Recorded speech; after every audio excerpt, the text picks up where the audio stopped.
Good morning, friends and family, collective, all entities. Hope everyone's doing very well today. Try to move around and set up a little bit. I don't really have a lot to work with here, so apologize for that. I don't really have a message in mind this morning, but like yesterday, I've pulled just some planets and some houses as they came out, and today is about.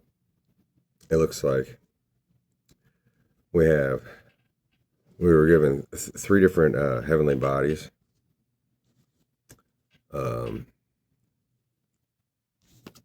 One sign and a house.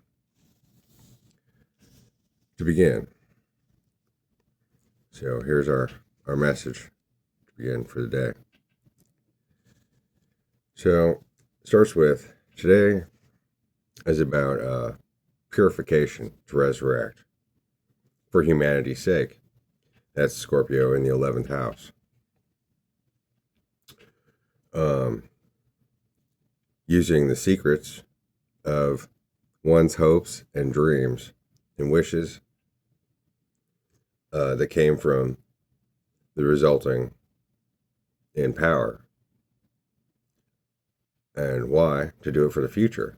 I mean, what is anything we gain if it's not to make things better, not just for ourselves, but for others in the future, like receiving an inheritance, say, when somebody dies, whether you had everything you needed or you had nothing, and a loved one or somebody passes away, or however, you win a court case and suddenly you have all this money, you go buy a Lambo, you go buy yourself a house, or do you live normally and get the basics of what you need? You get yourself a little $30,000-$40,000 house, and make payments on it instead of paying it right off. Even though, shit, I got $30,000. Here's the cash. Right. That doesn't build your credit, and that money could be used in the meantime to build something greater. The bank is a double-edged sword, and all the words that the bank uses reveal this to us, like stocks and bonds, like being creeped up on and tied up, but you show up front and you're like, yeah, here's my money, you can hold it and make all this extra money off of it, and then you can give me a couple pennies here and there, and it's all tied up, and if I pull it out early, then you're going to take advantage of me, and so then it really has to do with strategy. Now, of the heavenly bodies we got here, we have Mercury, which is about communication. We have the moon, which is about emotions and intuition. And we have the South Node, which is about life's debts and karma and the things that need to be taken care of in order to move forward. So right away, this fits together perfectly out of the 5 cards that came out on their own. And it suggests to us communications, to analyze what's going on, and lets your mind tell you how to. And so thinking is kind of a double-end process in and of itself. Thinking can be like, okay, so here's a math problem, 2 plus 2, okay, I can go 1, 2, 1, 2, okay, that's 4. There's thinking in one way. In another way, it's intuition, where maybe you don't know what 4x times 2x is or something, and it'll come to you through other modes of communicative transformation. Moon here suggests defending what is ours and the homeland, the inheritance, and the greater of all beings, not to give up at any cost. And so it is about money, and it's not about money.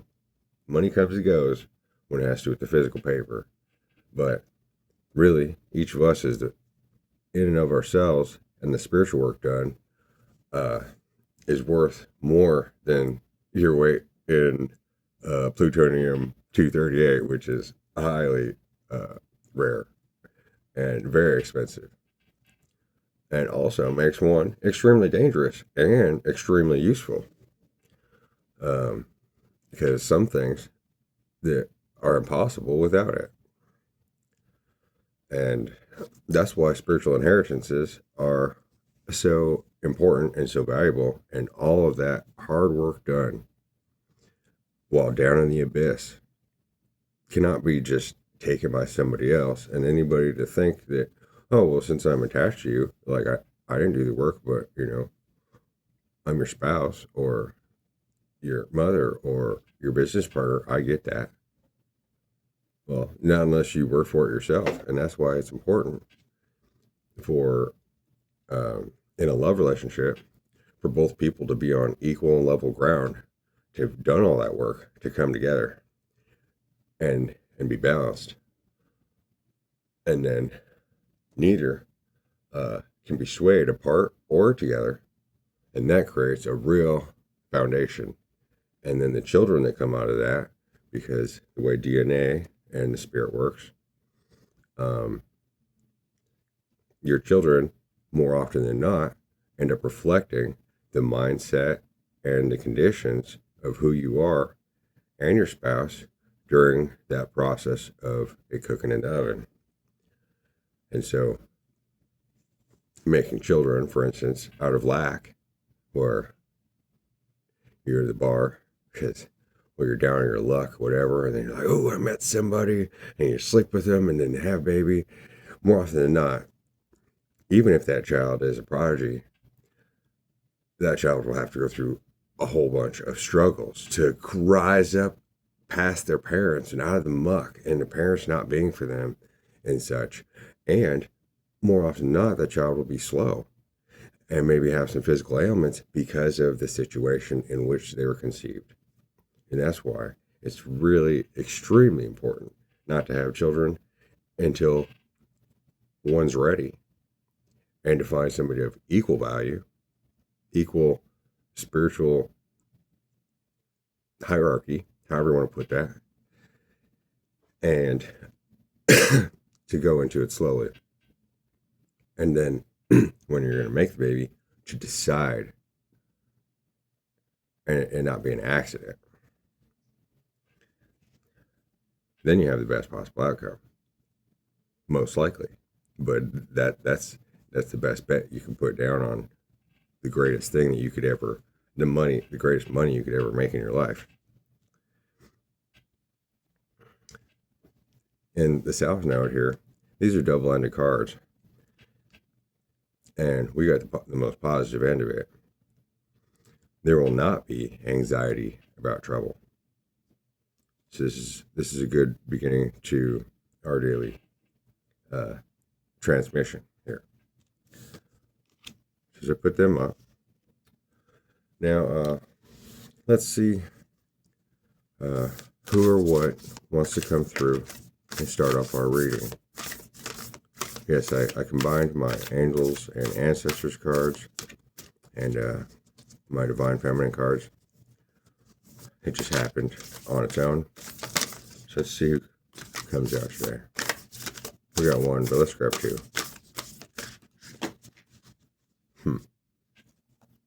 We got two divine feminine cards. I'll make that three.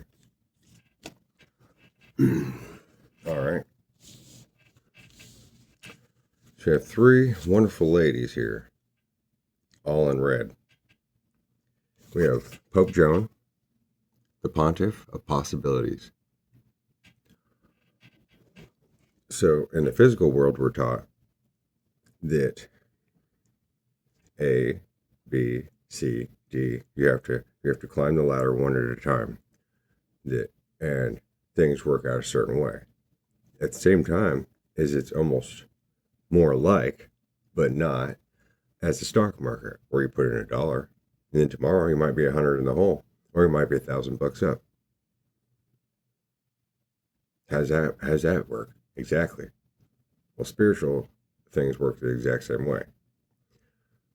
There's multiple dimensions, and things have to work out their process. That's also why it's very tricky to know who to trust and who was or is on your side at any time, because everyone's wrapped up in some bullshit, except for those that are untied from all that bullshit. And then the problem there is, well, like in my case, I don't have any money.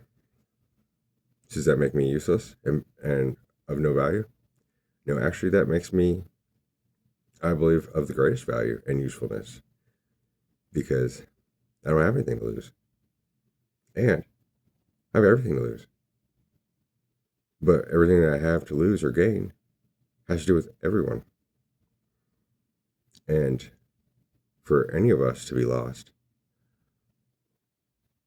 it's a great disrespect to all beings if somebody were to take that away. As each of us is important. And those that didn't go through the dark night of the soul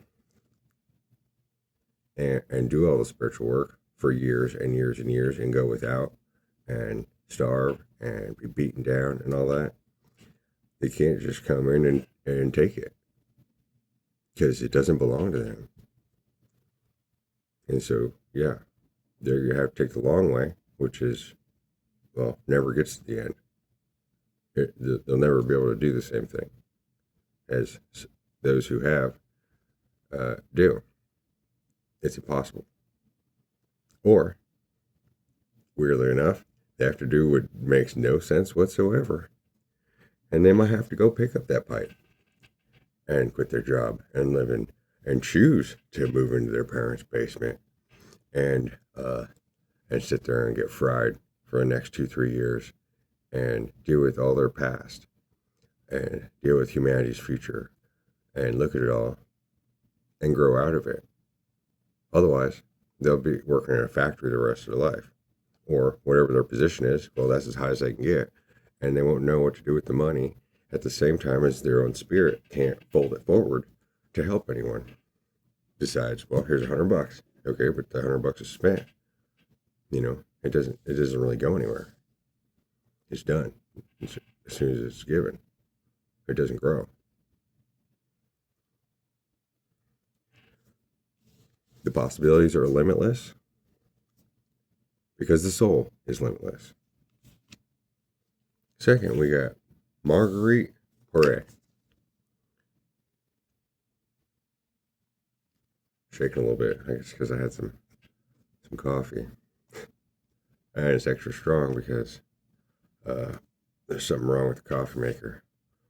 And, well, we'll be getting a new one today, I guess. But I haven't been drinking coffee lately.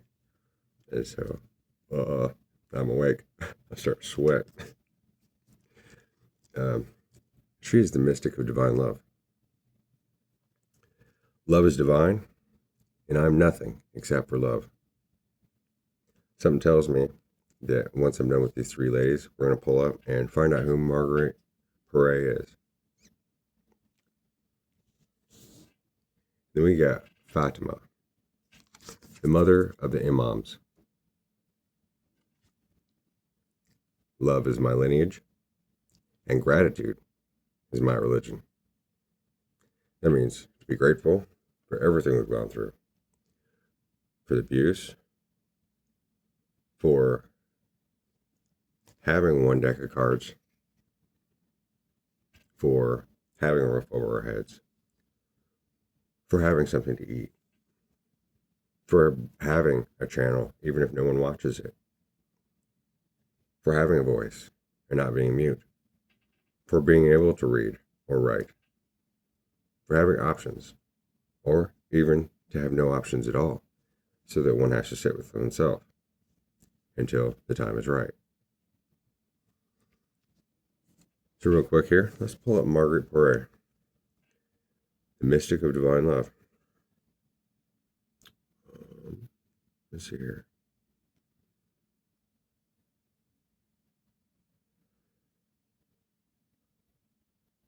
There it is.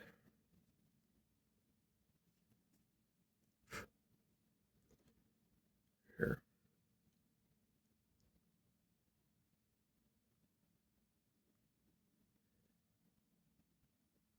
Tell us who Marguerite Porete is.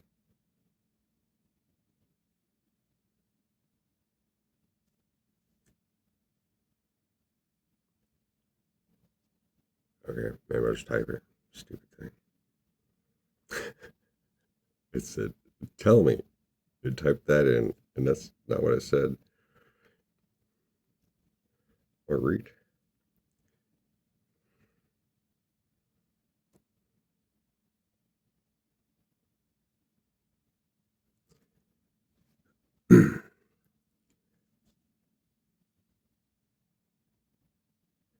Marguerite Porete was a medieval mystic and writer who lived in a very interesting and ultimately tragic life. She's most known for her work. I guess I'll have to get this book and read up on it. The Mirror of Simple Souls, which was a very influential but controversial book in her time. To get started, let's see here.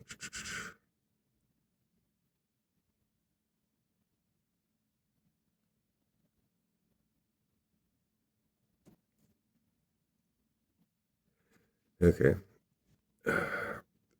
What was her spiritual beliefs and why were they considered radical?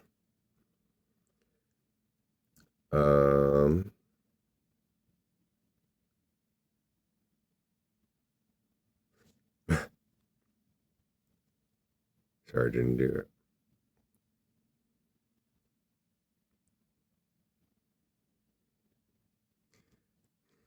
Let me see. All of the above.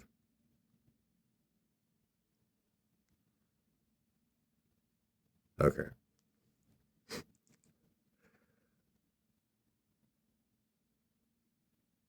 She belonged to a group known as, I don't know if I'm pronouncing this right, but they're the Beguines. They were laywomen in the Middle Ages who lived a religious life without taking formal vows or joining a specific monastic order. So they're spiritual nuns that didn't belong to any church. Kind of like the mystics of our day and age. Wonderful.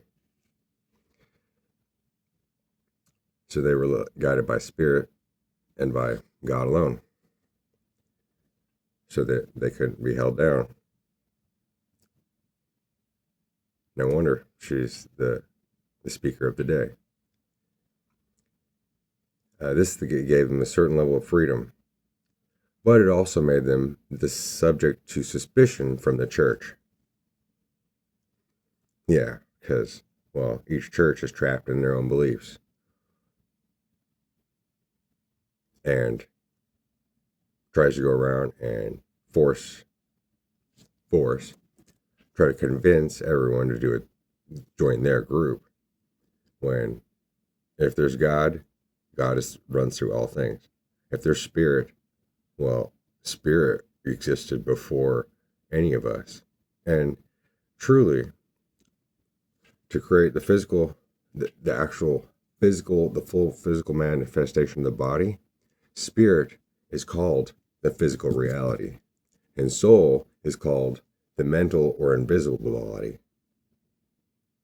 So spirit, calling in spirit, has to do with this stuff. Spirit is what you're doing, is the physical reality you're working with at work. That's spirit. And soul has to do with the mind and understanding the unseen realms. Just clear that up. Porete's central belief, which is at the heart of her book, is about the annihilation of the soul.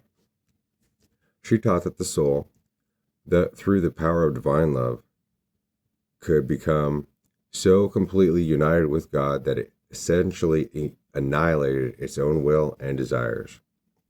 This isn't about the soul ceasing to exist, but rather about it becoming so fully one with God's will that its own will disappears. And that ties into what spiritual awakening is.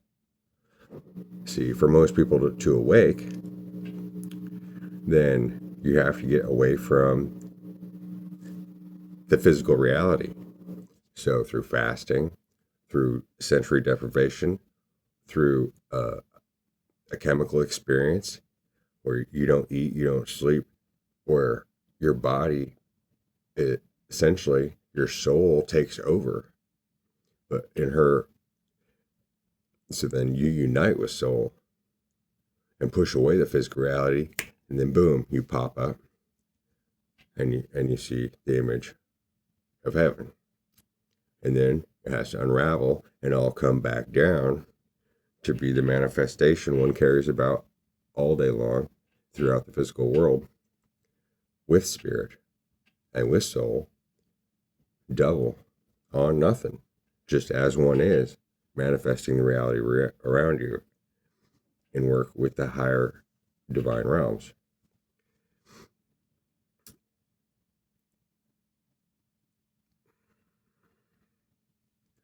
Her ideas were considered radical because it bypassed the church.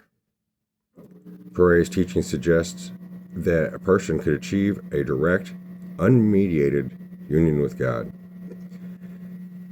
This seemed to make the clergy, the sacraments, and the formal structure of the church unnecessary for spiritual salvation. It could be misinterpreted.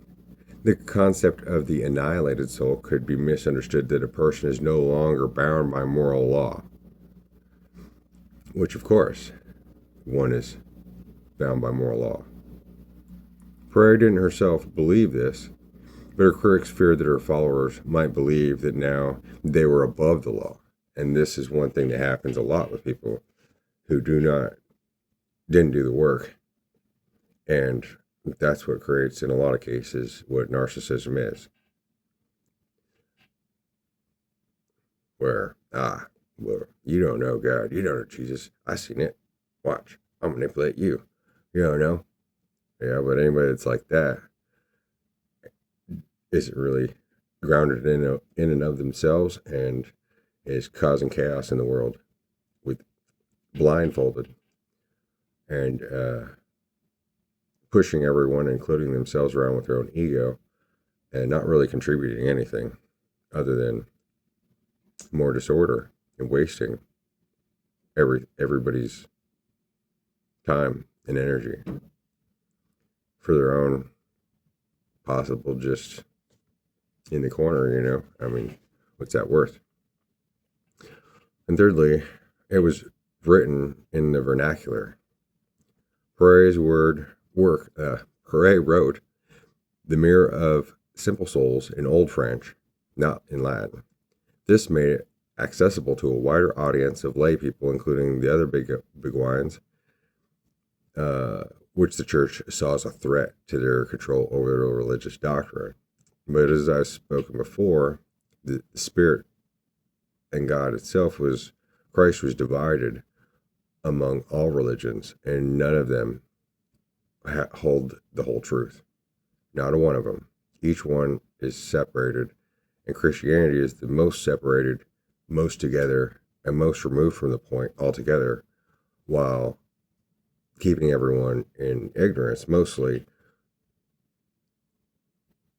to serve as lambs, going through a process day to day, work, church, and just doing what they're told and thinking that they're righteous, or, and they don't really know what they're doing.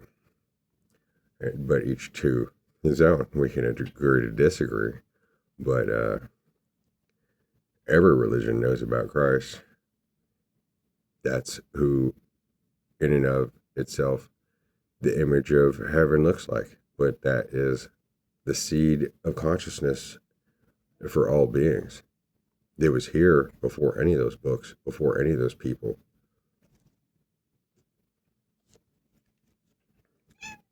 Hi, Tigger. It's not really the time, babe. Here, you want to make an appearance? You can't be on the table, honey. Here, you can see here. Is that good? Okay. Well,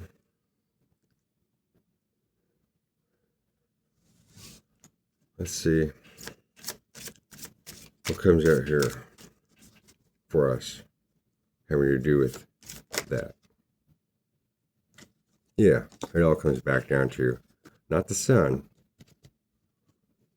but the goddess energy, which is unseen. It's motherly, as these have to do with overcoming obstacles through love, and anything is possible. Agreedly.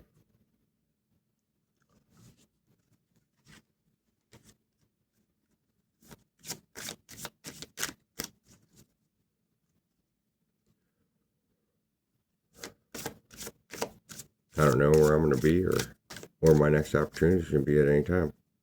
Who's on my side and who's not. As each person wants control of the divine inheritance, at the same time as each of us has our own individual divine inheritance. And does with money, can pay people to do everything for them.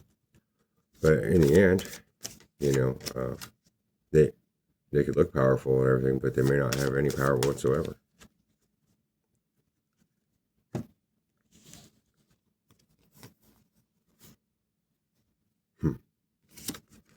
With spirit, sun, number one, coming with goddess energy. And that was the last thing I said, not the sun, but the goddess. And the first thing comes out, here we are, the sun. But in this case, see, they can be interchangeable because it's spirit. But spirit has to do with physical reality. But everyone thinks spirit has to do with the unseen reality. But, which way is it? Nothing is so easy. And we're given these three cards that came out underneath of it. 5, 1, 5, 7. And inverted. So spirit makes it so we don't have to force our way. This is Mars. Gemini, I think. No, I don't have to think. And yes, what we think has a lot to do with what may happen. But none of us is intrinsically in control, because between all of us, we have to share on some dimension and some level. And abundance, Jupiter 7. Abundance can be a lot of different things. It can just be walking through a field full of flowers and having the sun on your face. The first day somebody gets out of prison, per se, as a way to put it. Abundance is just stepping outside that gate, even though you don't know which way to go. You don't have a home out there. You don't know where you're going to get any money. You feel totally in abundance because everything is possible. But when you're in prison, well, what was possible? Yeah, you could go to the library. You could get a degree. You could learn how to be a preacher. You could from your cellmate or the cellmate over, you could get some drugs. Everything was all right there. You got your 3 meals a day. You always knew what the order in which things were going to happen. You had that comfort. Was that abundance? Or is abundance having nothing and being able to do and go any direction, but not having a direction to go?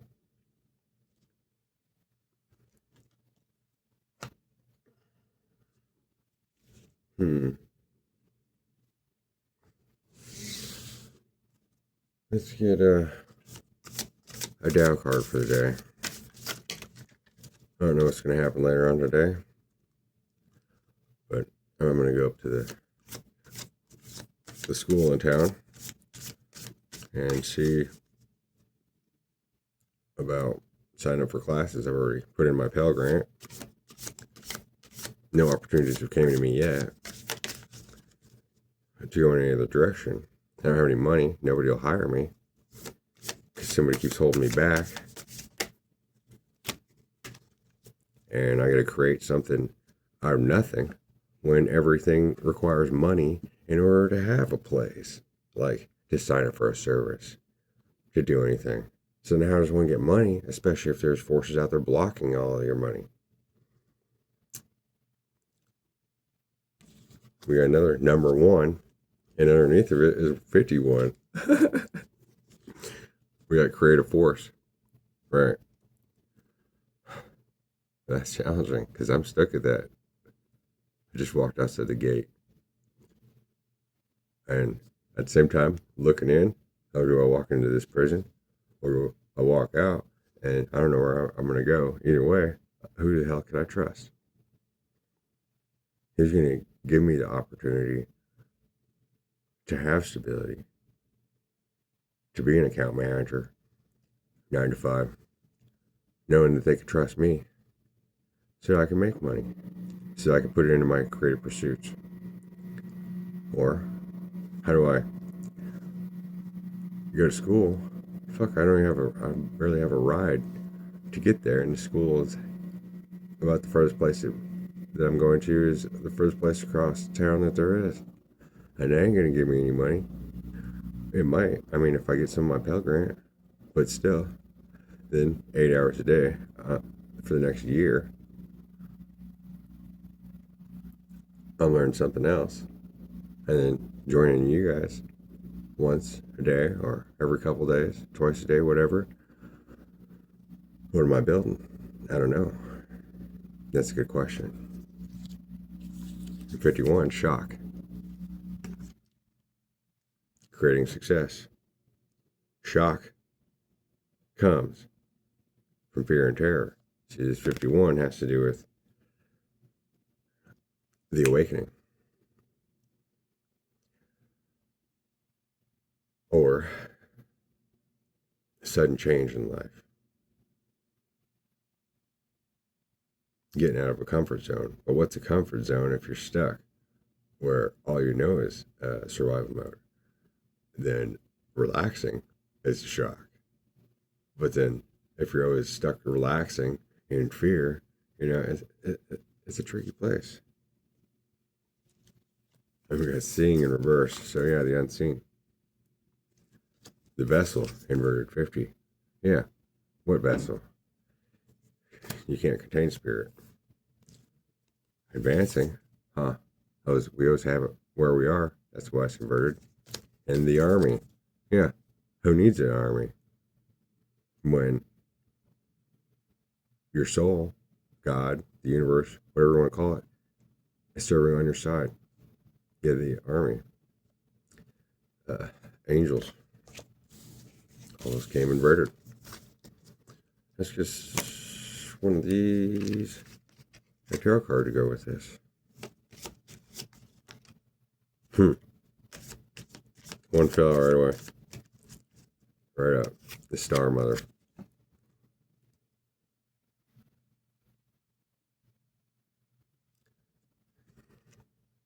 How can you mother yourself? Is the question of the day.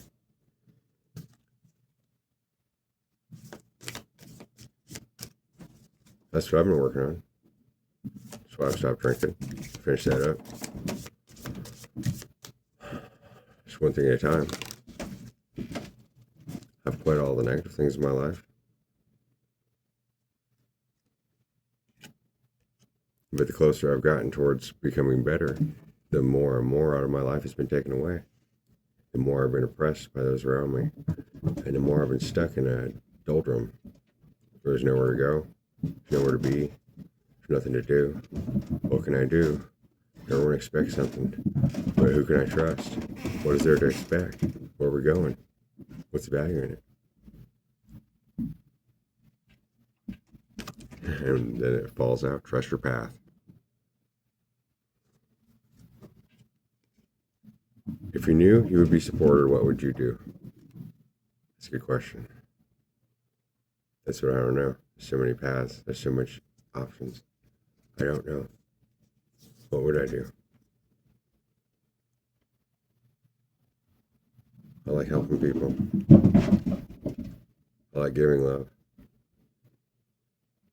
but I never really get it back. And if I do, it's only in spiritual and things that just make me feel good for a minute, but there's not really anybody there. And I just had to show up at their house just to like look in the window and be like, yeah, that makes me feel good. But I can't even renew my YouTube channel because I can't come up with $14. I can't even get a new shirt or some shoes. I can apply to every job in town. Nobody will give me a job. So how can I do my own thing with all this invisible support and no support at all? I have to lead. What am I leading? Well, where's anything going to come from? I don't know. So I've just been cutting things away. Okay, so drugs used to always make me feel good. Now I don't get any drugs. Go for drives just to make me feel good. My car was stolen from me by the law. And yes, stolen. And taken as far away as possible from me so that I couldn't get it. Even when I wasn't doing anything wrong. And everybody gangs up on me. And then I have to be the one that gets taken advantage of and gets no advantage out of it. For no reason at all.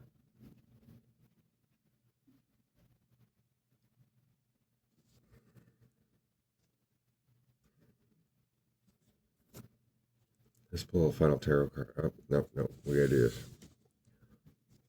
Pull 3 virtue cards here.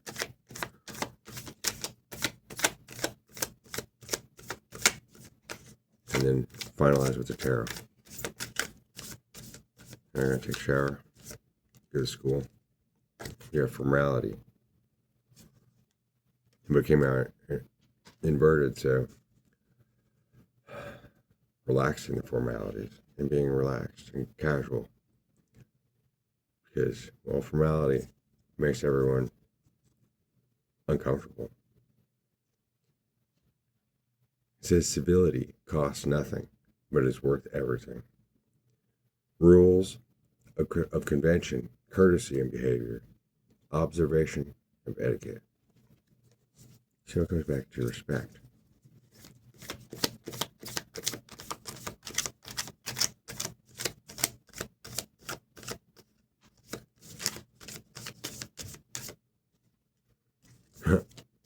Pull that formality again.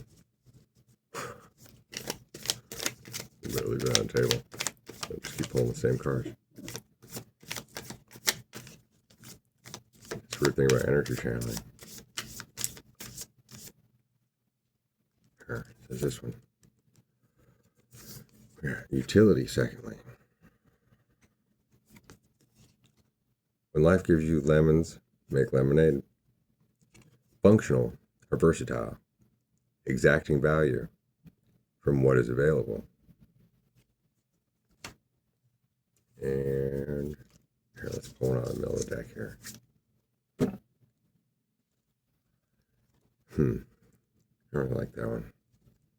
It doesn't really fit the... Well, this is parody. Let the punishment fit the crime. Yeah, but there's a couple thes in there. What's the punishment and what's the crime?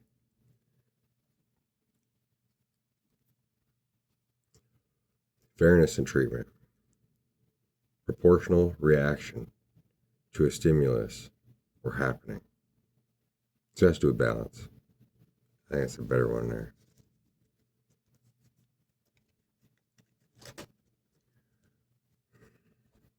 Let's pull a final tarot card. Leave you with.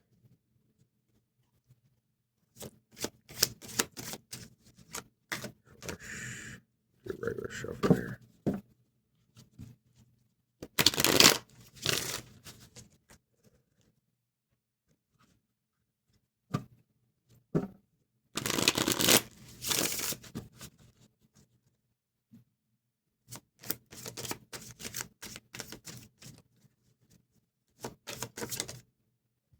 This one.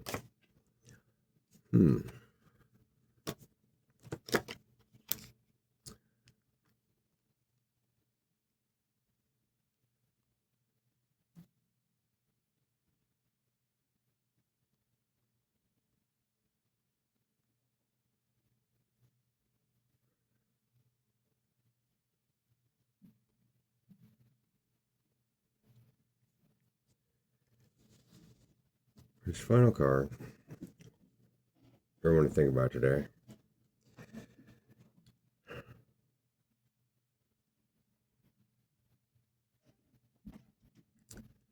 has to do with the King of Wands.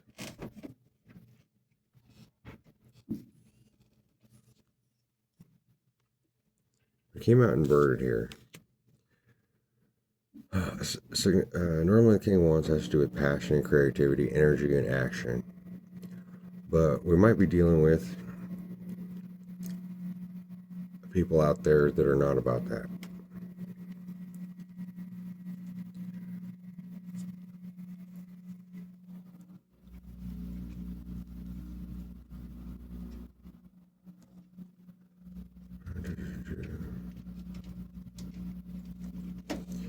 And in this moment, so you're dealing with it equally, dealing with blockages, and those that are blocked, that are dealing with excess or the shadow of creativity. While also it suggests to remain humble.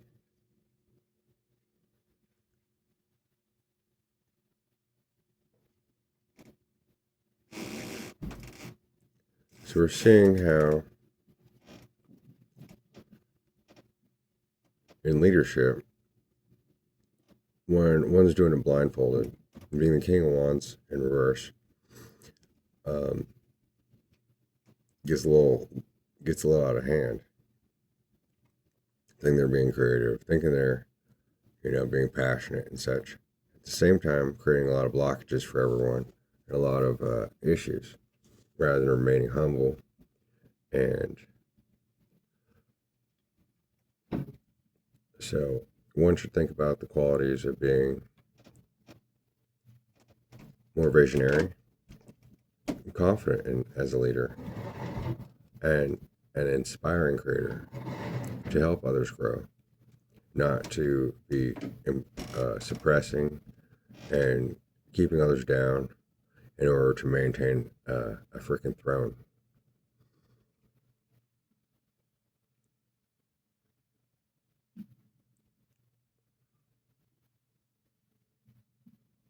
I'll leave you with asking, what do you think might happen when those traits are out of balance or blocked?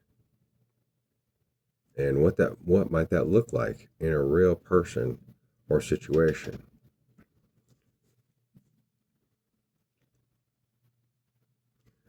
Thinking about the news, and you can extrapolate your own person or beliefs about that. But I think there's some perfect examples out there of when what that King of Wands inverted might look like, as opposed to someone who's humble and balanced and sharing their creativity to uplift others even through their mistakes. God bless.